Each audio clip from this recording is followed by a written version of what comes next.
think I remember reading in a sales book years ago the difference between a good salesperson and a pushy salesperson.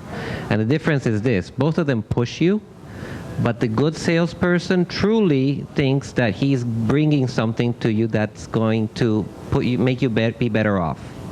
So they'll both push, but one is trying to help you, the other one is just trying to make a sale, right?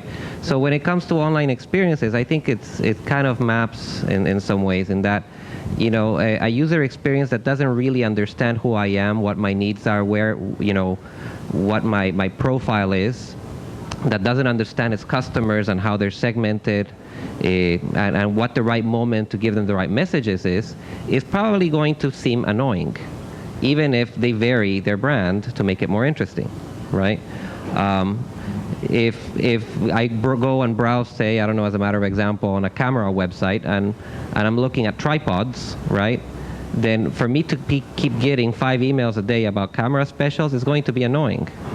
But if, you know, at the right moments I get, you know, maybe an email about, hey, these are some cool ideas of things you can do with tripods that you didn't think about, maybe I'll click on that, I'll read it. I mean, it's not necessarily that example is good or bad, but the point is that I need to try and understand you. And that's why the personalization technology, you know, the cookies and making good use out of that is even more important. Instead of trying to use the cookies to invade someone's privacy, it's our job to try and make a better match for that customer.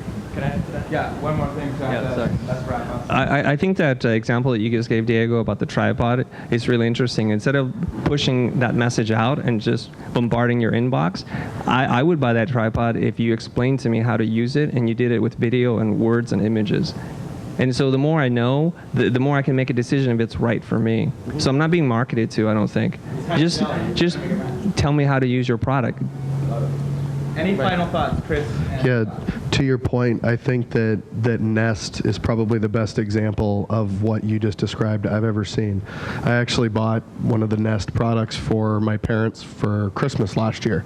And one of the reasons I did, and my father is not a tech guy, all my nerdy brains came from Mom.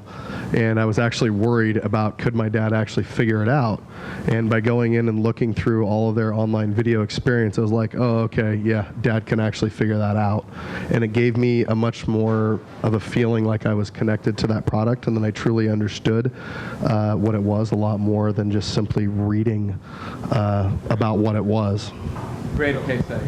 They probably took into consideration the very questions that you were having for your father. And so they were thinking about the end user and the potential customer saying, this looks too complicated, how do I use this? And then they wrote a script and produced something to address that very concern, right?